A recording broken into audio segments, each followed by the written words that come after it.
I believe so, yes.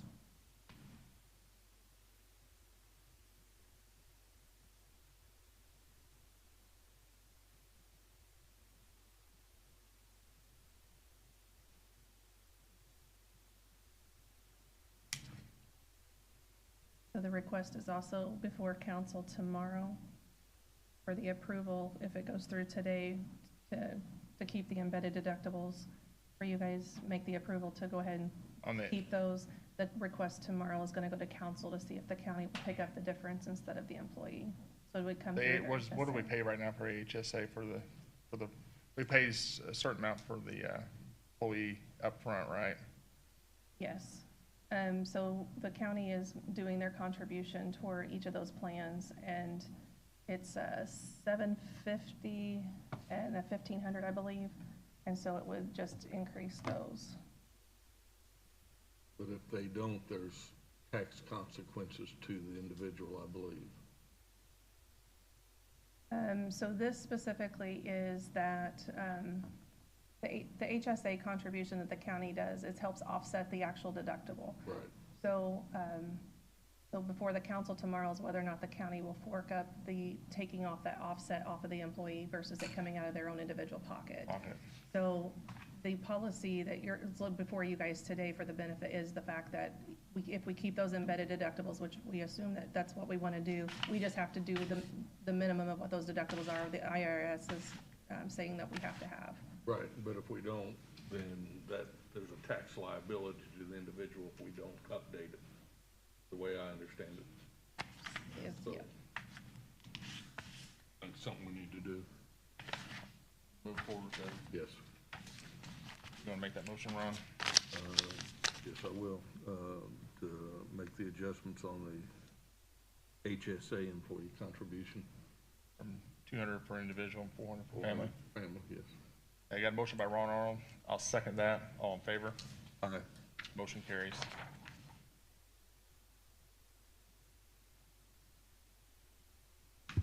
Housing project release of lien.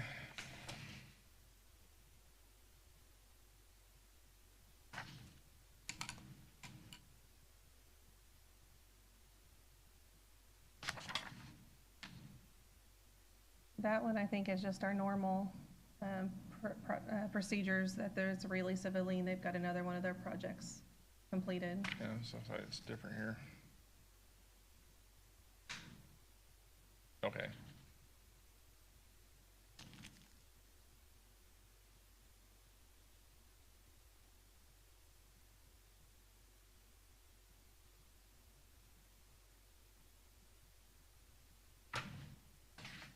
Yeah, we got another project release of lien for Naomi Newcomb, 707 Center Street, and this is from Brock Anderson's contractor that they finished the project. So look for a motion to approve. So moved. Got a motion by Ron Arnold. I'll second that. All in favor? Aye. Motion carries.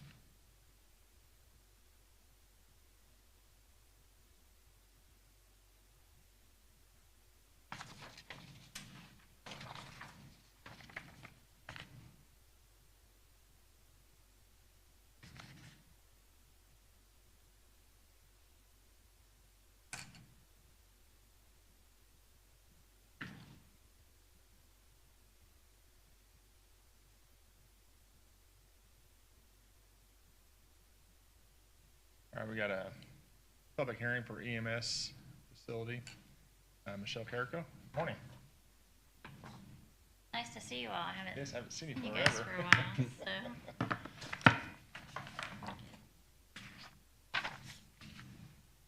Up here.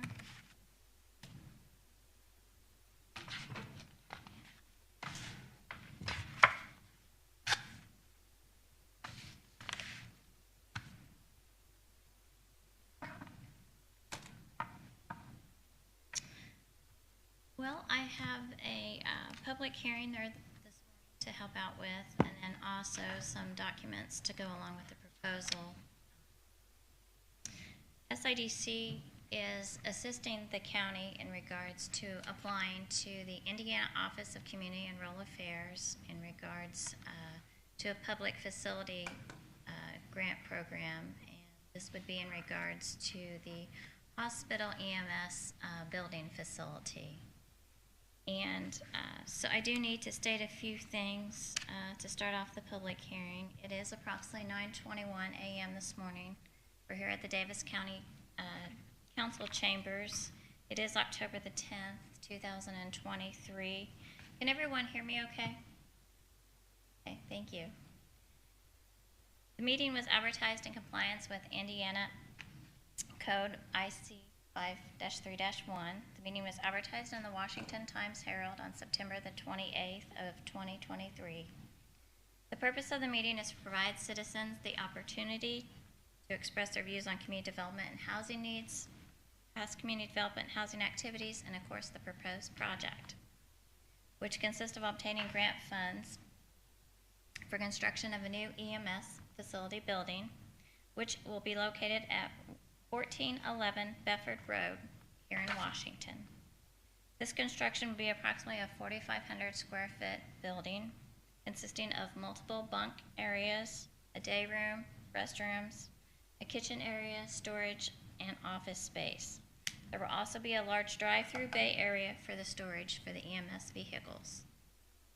The estimated total cost of the proposed project is $560,000 at this time. The grant amount being requested is $500,000, and the local match to be provided at this time is $60,000, and it will come from hospital funds on hand.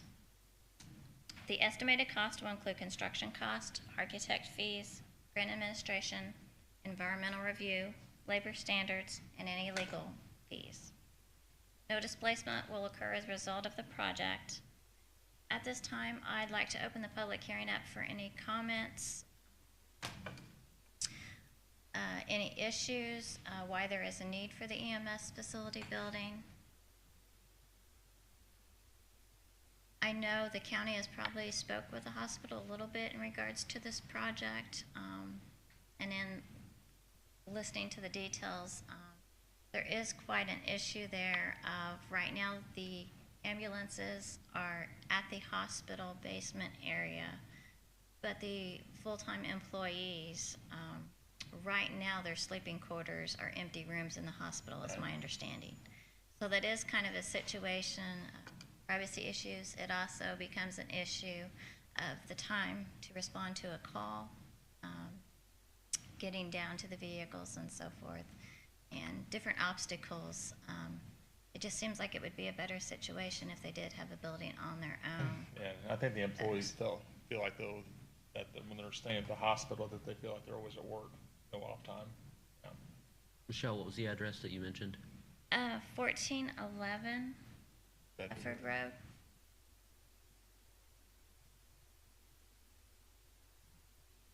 I believe that's the property just east, current facility parking lot, where the old Rogers Market, and there was a home and some storage buildings there. Right now, the proposal is due on October the 20th, and a full application would be due on December the 22nd. We would hold another public hearing before the full application would go in. There's always lots of documents to get signed, of course, in regards to You'll put grant grants, yeah. applications. Yeah. So I do have some of those things. If it would be funded this first time going in, the project would probably be look at being completed around the summer of 2025.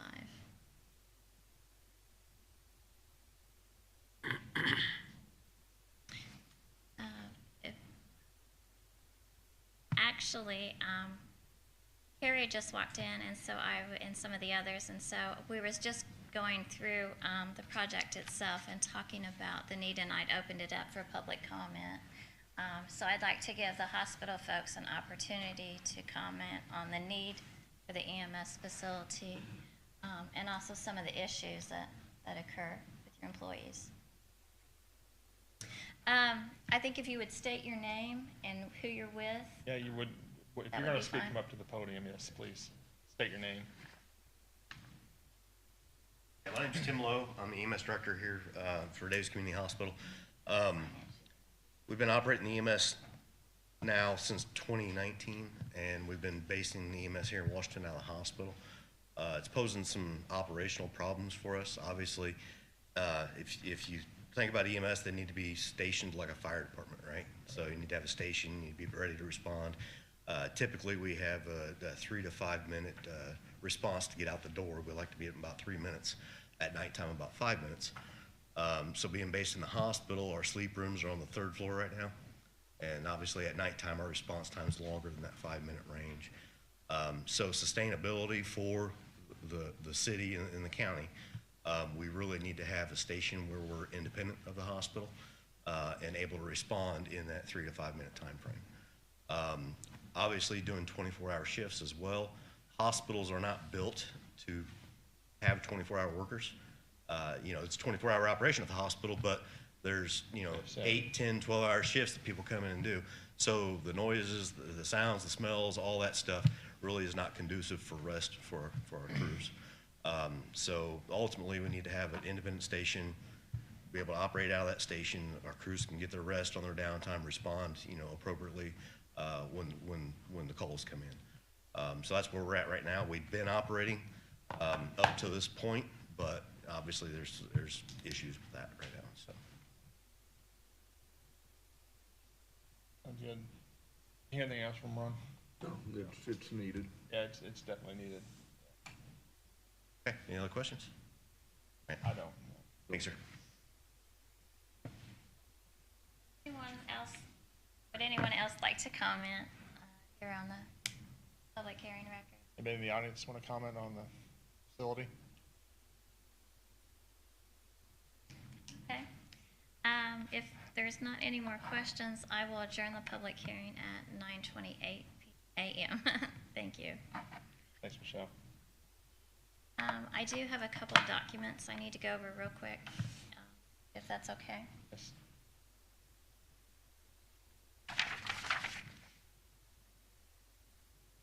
As part of being eligible for the grant application also, we are going to need to do an income survey to make sure we meet a national objective, which is 51% low to moderate income.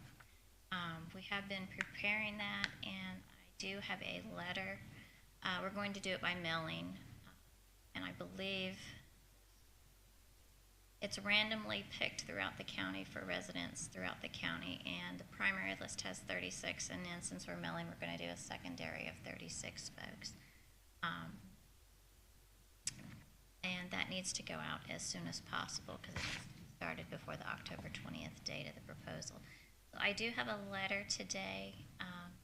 Jennifer, I don't know if you was able to put that on county letterhead for them to sign in regards to the income survey letter.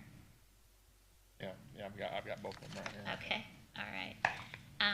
We will need that to be done so we can initiate that process as soon as possible. And then also, I believe the other one that was put on county letterhead is the third-party authorization allowing SIDC to do the public hearing today.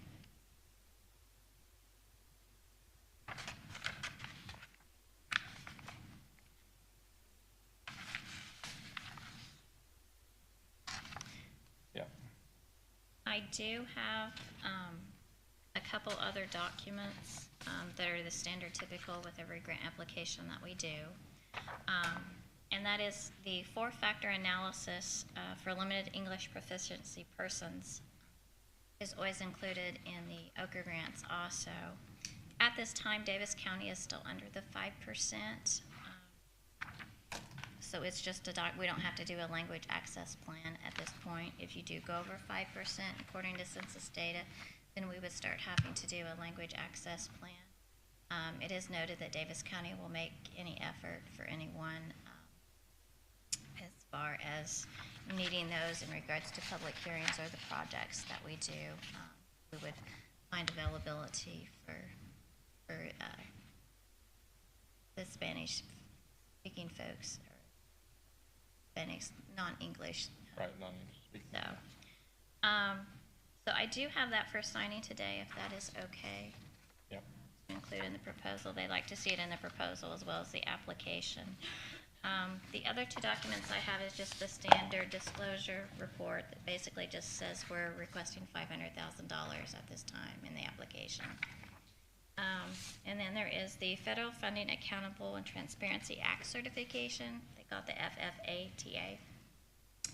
And basically, it just asks whether 80% of your gross revenues are from federal contracts, or if you receive over $25 million a year. And so we have no on both of those for the county, and that just needs signed. Thanks, Michelle. How soon do you need them? When's Nathan gonna be back?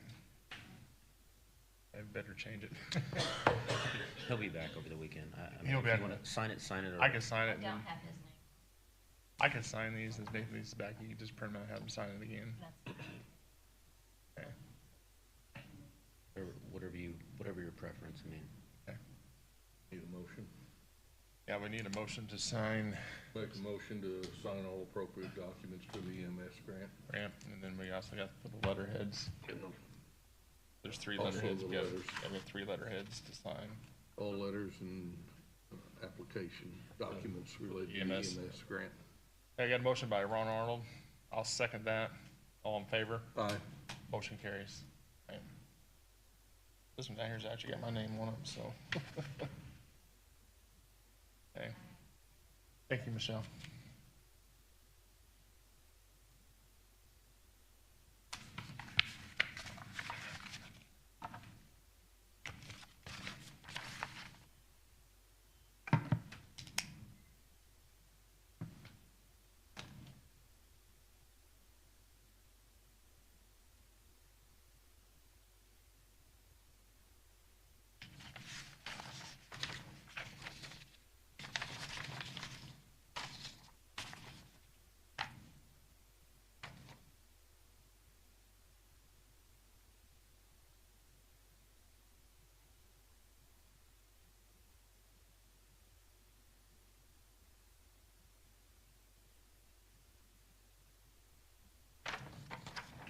thanks, Michelle.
Next item on the agenda is Osmond Cemetery. I'll let Grant speak on that behalf. One. Did I skip one? Did you have anything Yeah. else? Oh, the final SHPO SHPO letter. letter. Yeah, so that has to do with the historic part, so now that that's all finalized, this is just stating that it's not going to affect anything historically with the property or anything around it. My understanding, correct, Michelle? Okay. Yeah, this is for the SHPO, which is the State Historical Society Preservation and Archaeology. Saying that all the collections and data for historic review has been done. So look for a motion to approve that. So moved. Got a motion by Ron Arnold. I'll second that. All in favor? Aye. Motion carries. All right. All right, now we got Osborne Cemetery. I'll let Grant speak to that behalf. Sure. We had an email from minister at First Thank you. Mennonite Church regarding Osborne Cemetery. Apparently, it's something that is close to their church. The deed is actually in the name of the Board of Commissioners and has been for some time. Commissioner Arnold's correct relative to the township involvement with cemeteries. I haven't looked into detail at this, but it's not one that's in disrepair, to my knowledge. They've been taking care of it for a long time. Church has. They being the church? Yes, that's my understanding. I don't know that they use it, but he sent over a deed as well, and it's an old deed where the commissioners took title to it at some point. He's had surveyors out there looking at it and just trying to make some sense of the situation. I don't think it's a bad idea to get feedback from the trustee, but it's also not something that's really in disrepair, from what I know. Right. It's just something they want to I maintain. really don't have any issue with the church if they want to take the cemetery over, but I think we do need to reach out to that township's trustee and Okay. make sure it's fine with them. If they have no qualms with it, then I think probably need to move forward with it. So I'll just say what he's saying here, and then I'll Yep. maybe ask for a motion to proceed. My name is Chris Raber, pastor at First Mennonite Church in Montgomery. We heard from Denny Eaton the county may be interested in transferring ownership of the Osborne Cemetery to our church due to the county having to maintain the cemetery, which I don't know that we've ever maintained it. Right. I think that they've They've taken maintained care it, of it. yes. Our church leadership has discussed this and congregation voted affirmatively on taking over the cemetery. If agreeable with the county, would the county consider transferring ownership over to the First Mennonite Church? So maybe a little bit more looking into this and communicating with the trustee, whatever your preference Yeah, is. my concern was the trustee was paying to keep it up, and if that's not been the case, they may not have a question one way or another. I have no problem with transferring it if that's the case. Yeah. Would you want to reach out to the trustee and if they have any? Sure. What we might do Responsible for it. is just, with your permission, make a motion to reach out to the trustee and proceed if there are no issues from their point of view. There's a code section relative to the municipality transferring for Transferring, not-for-profit, right. so we'll have to follow that. Do you have any? I have no issues with that. All right, I guess we'll look for a motion to approve this transfer on grants, checking into the trustee, make sure there's no, Make sure the trustee. trustees has are fine no- with no the transfer. objection. Yeah, no objection to the transfer of the cemetery back to the Mennonite Church. I'll look for that motion. So moved. Got a motion by Ron Arnold. I'll second that. All in favor? Aye. Motion carries. On 550 North, that'd be Van Buren, Bogart. 550 North. 550 North, right by the pizza place there. Okay. It's the Bogart or Van Buren? I'd have to look at the map now. I'll look. Yeah. That's the one on the north side of the road then? Yes. Okay. Right before you get to K and K. Yep. Right at the curve there, Yep. out north there. All right, we're looking for a circuit court credit card, looks like from Judge Smith, So this is just the circuit court asking for a secondary card. and that was 2 cards or 1 card? So currently they Oh, it's have one, but they also have the CASA as part of their department. And so sometimes their conferences overlap. Right. For policy, CASA's not on the policy. So the request was to potentially just get a second card for circuit court that judge still oversees, because he oversees that program. So the comment or question here was, judge was not able to attend. The request is just to have a secondary card that he's oversight of and can help them with their conferences and things that they have going on. And it also looks like an increase to the limit too, right? If, it's a limit on him, but if we do a second card, it'd be the same limit. So I mean, it's a What is their limit right now? 3,000. 3,000. And then, so he's asking for a second card for Correct. for either CASA or somebody else to use at a and conference? they're in his office, yeah. Okay. Got anything? I looked at, I first thought maybe just the simplest thing was to increase the limit, but I think there may be instances where they both need a card. Same time, yeah. So I'd be in favor of issuing a second card, as long as the understanding is that the judge is responsible for both. Right. Yes, and he is aware of that, and he liked that idea since he's over that CASA department. And we're still doing the same credit cards we've always done Correct, through a local bank, right? correct. Okay. I don't have any issue with it either, so I look for a motion to approve circuit court for another credit card with a limit of $3,000. That'd be overseen by the judge. So moved. Got a motion by Ron Arnold. I'll second that. All in favor? Aye. Motion carries.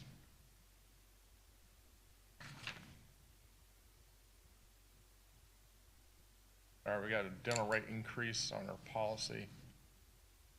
Jen, I might just have you speak to this behalf because you understand it more than I do. Sure. We do have a little bit of an increase on our Paramount Dental. It's not a lot, but then It's 100% employee base. The county pays nothing on this, so I'll let you speak to that behalf, Jen. Correct. So, as of yesterday, we finally, from our insurance broker, have found out that our dental rates have increased. It is the same, contracted dental program we've had before. However, it's gonna increase anywhere from $1 up to $3 or $4 at the maximum based off the plans. So, open enrollment starts tomorrow. And we just need to get this before you guys. At this point, employers' contribution is zero toward Right. these plans for the vision and dental. It's all absorbed by the employee. Yep. So we've been trying to work with our open enrollment people with trying to get everything on, because everything's online, to get all this stuff updated by tomorrow morning as we go live. The added fee is the it's like 24 cents per subscriber per month for Cobra. Correct. That's So- the increase. So No, that's not the increase. That's not the increase, but, okay. That is maintained the same. Okay. So it's per the actual plan, but you have to add the two to actually get how much it is per payday for 24 paydays, because we pay it in twice a month. Okay. I'll just read the current policy and what the renewal policy is. The current employee only, current right now is $27.40, and the increase will be $28.50. Employee plus one is $58.10. It'll jump to $60.42. Employee plus family is currently $99.30. It'll jump to $103.27. So it's not a huge increase, but it is an increase. So if no other questions on that, look for a motion to approve. So moved. Got a motion by Ron Arnold. I'll second that. All in favor? Aye. Motion carries.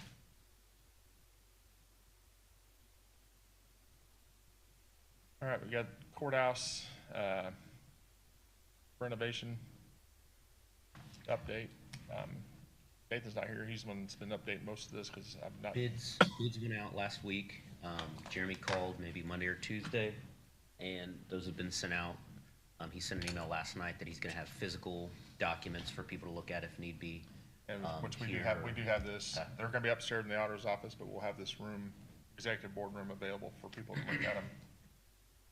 We'll plan to get bids back, I guess, by the end of this month. You'll have a special meeting to receive those and review those. Those are the updates. I do think we need to be mindful of if bids don't come back within the specified budget, what our thoughts are gonna be or what we're gonna do. Yeah. They did hold a pre-bid meeting with the contractors yesterday, walked through courthouse, and my understanding, he anticipates having at least 3 bids on each section, so that's Okay. good news. That is good news, yeah. 3's better than 1, that's for sure. And I want to thank Dale and Scott and Rodney also for getting the basement cleared out. They do have the basement cleared out for the move over here. Dale's been working with everybody trying to get that done. I think electrical and HVAC's going to go in soon, and then he's going to work on data drop, so we'll have the basement ready to go for the move over here when we get the bids back. So everything's coming together, and I want to thank those 3 guys because that's been a ton of work, I know. And I want to thank the Sheriff's Department for letting us use some inmates to get that project done too. So it's been a team project to get that basement cleared out to make space for office space down there, so. Anything else on the courthouse renovation? Anybody? The date of the special meeting, over the 27th. Friday the 27th. What was the time again, just for? Is that a special meeting, or are we moving, or are we moving? We will still have our other meeting? Okay, Tuesday? Yeah. okay. So yeah, October 27th at what time? 2 o'clock. October 27th at 2 o'clock, we will be open bids for the courthouse that day, so anybody, it's a public meeting, anybody wants to show up, more than welcome. Anything else, guys?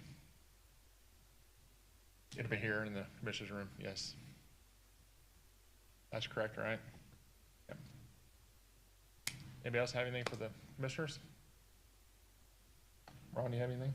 No, the Okra letter that we received related to the funding that has been pulled.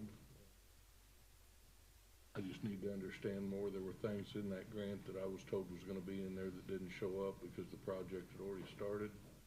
And it looks to me like the the county's given up $1 million because bottom line is we didn't have our act together. And if that's the case, and I think we've also hired additional personnel through the DCEDC to accommodate this grant. So I just, we'll do some checking and try and flush out the details. All right.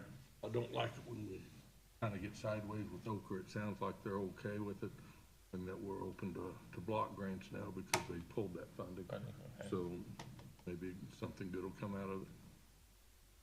All right. Sounds good. If nothing else for the commissioners, I'll look for a motion to pay payroll, pay claims, and adjourn. So moved. Got a motion by Ronald. I'll second that. All in favor? Aye. Motion carries.